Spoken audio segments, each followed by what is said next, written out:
Video har'a keessatti kan ilaallu warroonni bilbila touch screen ta'e yookaan immoo screen isaa touch ta'e harkaa qabdan settingiiwwan amma isinitti agarsiisuudhaaf deemu jahan kanneen yoo kan hin beekne ta'e bilbila gonkumayyuu qabachuun isin hin barbaachisu.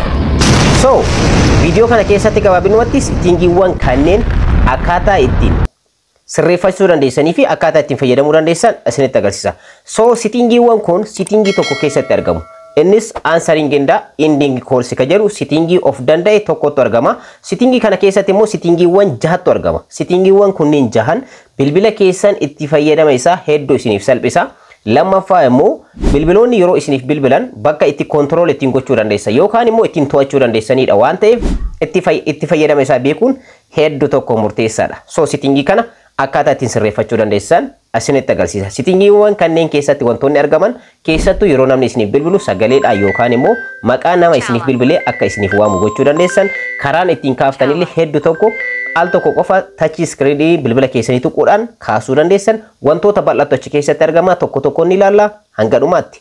Nafaana turaadha. Yooyyaa assalamu alaikum wa rahmatullahi wa barakatuh. Shama harka fuunee akkam jirtan dhaggeeffattoonni YouTube channel Soofumar App bakkuma jirtanitti nageenyi kan koo kan jaalalaa fi kan kabajaa isin qabachaa video har'aa keessatti settingii tokko kan faayidaalee jaha kan adda addaa qabu kan bilbila keessan irratti itti fayyadama isaa isiniif salphisuu danda'u kan hundi keessaniyyuu warroonni bilbila touch screen ta'e harkaa qabdan beekuu qabdanidha qabadhee kan isinii dhufe hanga dhumaatti nafaana turaadha. Obboleewwan yeroo jalqabaatiif gara YouTube channel kanaatti dhuftan YouTube channel kana irratti barnoota teekinooloojiidhaan wal qabate akkanumallee hojiiwwan online fi keessattuu barnoota teekinooloojii guutumaan guutuutti asirratti ni argattu waan ta'eef subscribe gochuudhaan gara maatiiwwan keenyaatti dabalamaadha. Video kana immoo like share gochuudhaan hiriyoota keessanii dhaqqabadha. Daayi gara barnootichaatti. Egaa faayidaa settingii kana osoo isinitti agarsiisi wanta tokko isiniin jechuu barbaada. Settingii kana keessatti wanti isin fayyadu tokkoffaa nama bilbila keessan osoo hin ilaalin eenyu akka isiniif bilbile beekuu dandeessan. Fakkeenyaaf namni Caalaa jedhamu tokko yoo kan isiniif bilbilu ta'e bilbila keessan osoo isin hin argin Caalaan akka isiniif bilbile kan isin beeksisuudha jechuudha. So Caalaa jedhee maqaa isiniif waama bilbila keessan ilaaluun isin gaafatu sagaleedhaan isinitti hima waan ta'eef hedduu tokko settingii isin qarqaaruudha. Settingiin kun faayidaalee jaha qaba. Akkamitti argachuu akka dandeessanii fi akkamitti sirreeffachuu akka dandeessan amma ni ilaalla jechuudha. Jalqaba gara settingii bilbila keessaniitti seentan. Settingii bilbila keessanii seenuudhaaf appilikeeshina settingii jettu bilbila keessan irra barbaaduu dandeessan yookaan immoo iskiriinii bilbila keessanii qabdanii gad harkisuudhaan mallattoo settingii irratti kilik gochuudhaan gara settingii bilbila keessaniitti seenuu dandeessan. Ergasii immoo settingii kana accessibility jedha. Bilbila irraa bilbilatti taa'umsi isaa garagara. So kanaafiyyuu bakka search bar kana irratti kilik gochuudhaan accessibility jettanii barreessuus ni dandeessan. Hedduu tokko salphaadha jechuudha. Accessibility jettanii yeroo barreessitan egaa salphamatti settingiin kun isiniif dhufa jechuudha. Accessibility kan jettu isiniif dhufti jechuudha. Karaa biraatiin immoo bilbila keessan of duubatti deebi'uudhaan gara settingiitti erga seentanii booda gara dhumaa irratti yeroo deemtan accessibility kan jettu settingiin of dandeesse ni argamti. Akkuma masarratti argatan accessibility jedha. Isa keessa seentan. As keessatti settingiin kun kan argamtu jechuudha. Ergasii immoo interaction inda dexterity kan jedhu ni argama. Ishee aan amma isinitti agarsiisaa jiru kanarratti accessibility keessatti settingii argamtuudha. Achi keessa seentan. Ergasii immoo akkuma masarratti argatan settingiin aan isinitti agarsiisuudhaaf dhufe answering and ending calls kan jettu kanarratti kilik gootan. Egaa ishee kana keessa yeroo seentan answering and ending calls yeroo namni isiniif bilbilus ta'e isin namaaf bilbila nama wajjin haasoftanii xumurtanitti wantoota sirreeffachuu qabdanidha. So wantoota jahattu asirratti argama. Inni jalqaba gesture and answer calls kan jedhu ni argama. Inni kun akkamitti bilbila keessan kaasuu akka barbaadan bakka itti sirreeffattanidha. Kana jechuun bilbila keessan screen isaa qabdanii swipe gochuudhaan yookaan immoo dagaletti harkisuudhaan kaafachuu dandeessan yookaan immoo al tokko bilbila keessan gattuquudhaan direct touchii takkaan bilbila keessan kaasuu bakka itti dandeessanidha. Inni biraa immoo answering and using speaker kan jedhu ni argama. Read callers name allowed kan jedhu ni argama. Akkanumallee answer automatically kan jedhu ni argama.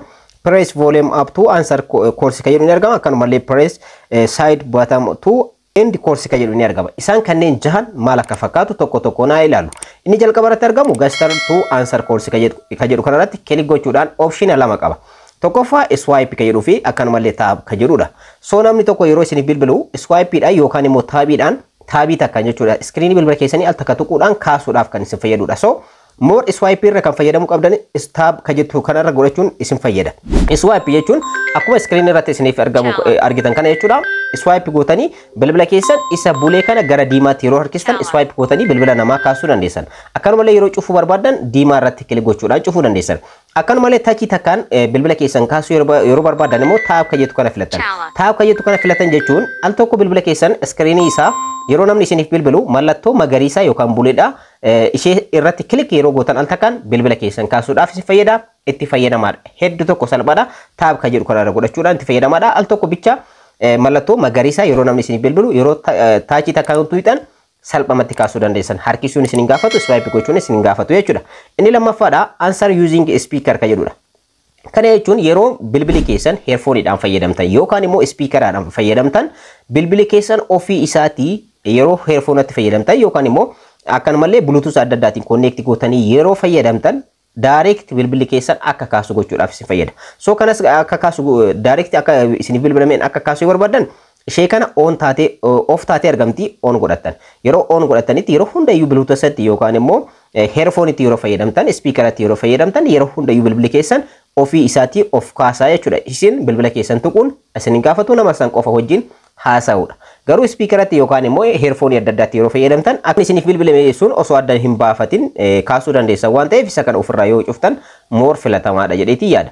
Inni biraammoo inni guddaan red collar names allowed ka jedhudha. Asirratti wanti isin beekuu qabdan namna isiniif bilbile maqaa isaa bilbilli keessan akka waamu isiniif gochuudhaaf akkuma screen irratti argartan jechuudha. So red collar names allowed ka jettu kana on godhatan duraan dursitanii jechuudha. Ergasii immoo asirratti kilik gochuudhaan keessa seentan. Asirratti immoo adjust wantoota gootantu jira. Tokkoffaa over bluetooth and headphones only ka jedhu ni argama. Yeroo bluetooth fi headphone itti qofa fayyadamtan akka maqaa nama sanii isiniif waamu barbaadda yoo ta'e isa jalqabaa filattan. Always irra yoo godhatan immoo bluetooth itti fayyadamtanii bilbila keessan lafa keessanii yeroo kamiyyuu bilbili keessan maqaa nama sanii akka waamu gochuu dandeessanii jechuudha. So fakkeenyaaf namni caalaa jedhamu akka duraan dursee isiniif ibsi yookaan isiniif bilbilu ta'e namni sun direct maqaa isaa bilbili keessan ni waamaa jechuudha. So hedduu tokko salphaadha. Maqaa nama sanii qofa bilbili keessan isiniif waama eenyu akka isiniif bilbile salphamatti beekuu dandeessan. Kun akkamitti ta'a akkamitti maqaa nama sanii waamuu danda'a kan jedhu immoo mee isinitti agarsiisu. Fakkeenyaaf gara kontaaktii bilbila keessanitti seenaatii namoota kontaaktii godhatan keessa ilaaluu dandeessan. Namoonni asirratti argaman kunni kontaaktiiwwan kan kooti kan maqaa kan kootiin an adjust godhee maqaa isaaniitiin save godhadheera jechuudha. So namni akkuma duraan dursee isiniif ibse nam tokko yeroo naaf bilbile nama san maqaa isaa akka an save godhadheetti maqaa isaa naaf dhawa eenyu akka naaf bilbile salphamatti beekuu danda'a jechuudha. So settingii kanaaf isin fayyadu waan ta'eef yeroo hundayyuu ishee kana always irra godhadhaadha. Yeroo kamiyyuu maqaa akka isiniif waamu gochuu dandeessan. Ergasii immoo al tokko qofa yoo kan isin jalaa waamee sa'aatii nama sana osoo addan baafatin darbuu dandeessanii. Kanaafiyyuu red collar names twice ka jettu kana on godhadha. Kana jechuun irra deebi'eetiin maqaa nama sanii akka isiniif waamu isin fayyada. So settingii kana salphama sirreeffachuudhaan namni akkamii bilbila keessan osoo isiniin argin yookaan lafa keessan yookaan bakka barbaade yoo jiraate bilbila keessan maqaa nama sanii isiniif waama eenyu akka isiniif bilbile salphamatti beekuu dandeessan. Isa kana asirra adjust godhachuudhaan akka namni isinitti agarsiisan sirreeffachuu dandeessan. Itti fayyadamaadha.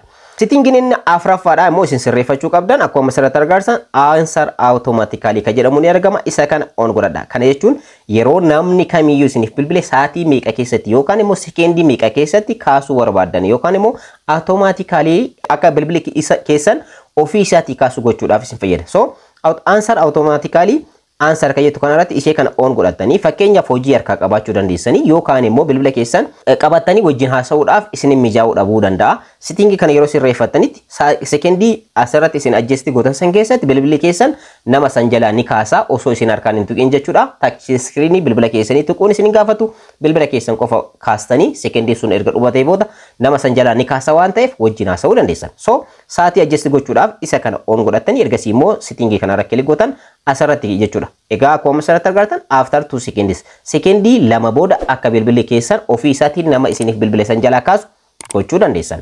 Akkanumallee sekendii 5 filachuu dandeessan. Sekendii 10 filachuu dandeessanii custom time kan jedhu karaa irratti kilik gochuudhaan immoo sekendii asitti guutuu fi dandeessan. Fakkeenyaaf sekendii 12 yoo gootan sekendii 12 bilbilli keessan erga waamee booda sekendii 12 irratti direct ofii isaatii of kaasaa jechuudha. Ergasii immoo set gootan. Ergasii immoo isa kana kaastamii jala gootanii jirtanii jechuudha. Isaan kanneen keessaa illee filachuu dandeessan. Sekendiin 5 nama sana adda baafachuudhaaf isin gaha waan ta'eef sekendii 5 irra godhadhaatii dhiisa. Ergasii immoo bilbila keessan nama jalaa kaasuu hin barbaachisu sekendii 5 san yeroo laakkaa'e direct bilbili keessan ofii isaatii nama san jalaa kaasaa isin wajjin haasa'uu qofaa jechuudha. Isa kanas adjust gochuudhaan itti fayyadama. Settingin shanaffaadha immoo press volume app to answer calls kan jedhudha. So mallattoo volume isa pilaasii yookaan immoo sagalee ittiin dabaltan yeroo muuziqaa dhageeffattan viidiyoo dhageeffattan isa screen irratti isinitti agarsiisaa jiru kana jechuudha. Ishee san qofa tuquudhaan bilbila nama jalaa kaasuudhaaf bakka itti fayyadamtanidha. So ishee kana toongilii kan on godhattan ergasii immoo ishee kana on yeroo godhattan egaa ammaan booda bilbila keessa maal gochuun isin barbaachisu jechuudha. Screen tuquun isin barbaachisu wanta tokko tuquun isin barbaachisu nama jalaa bilbila kaasuu yeroo barbaaddan maal gootanii mallattoo volume qofa al tokko kilik gootan ergasii immoo bilbila nama san jalaa kaasuu ni dandeessan salphamatti jechuudha. So volume baay'een keessanii ni beektanii sagalee edaatu jechuudha. So isatti fayyadamtanii nama jalaa kaasuudhaaf isin fayyada nama isiniif bilbila jalaa jechuudha. Inni jaaffaa fi inni xumuraa immoo press side bottom to end calls. Egaa nama wajjin haasoftanii erga xumurtanii booda nama san irratti cufuu yeroo barbaaddan fakkeenyaaf namni isin bilbilee erga xumurtanii booda dhumarratti immoo bilbila keessan irraa cufachuu yeroo barbaaddan ishee kan asirra dhooftanii on godhattan ergasii immoo side button kan jedhamu yookaan immoo mallattoo sagalee hir'istu jechuudha. Inni durattiidha yeroo kaastan sagalee edaatutti fayyadamtan amma immoo sagalee hir'istuutti fayyadamtanii jechuudha. So kanaafuu sagalee hir'istuu irratti kilik yeroo gootan akkuma screen irratti isinitti agarsiisaa jiru jechuudha. Salphamatti nama san wajjin wanta haasoftan cufuu ni dandeessan. Salphamatti settingiiwwan kanneen jahan adjust gochuudhaan itti fayyadamuu dandeessan. Keessattuu yeroo isiniif qusata sa'aatii isiniif qusata adjustmentii keessan isiniif qusata waan ta'eef itti fayyadamaadha. Barnoonni kan koo kanarraa kana fakkaata. Yeroo biraa barnoota biraatiin wal argina. Hangasitti nagaa naa turaa isiniin jecha warroonni yeroo jalqabaatiif gara YouTube chaanalii kanaatti dhuftan subscribe, like, share gochuun irraanfatinadha. Yeroo biraa barnoota biraatiin wal argina. Hangasitti nagaa naa turaa.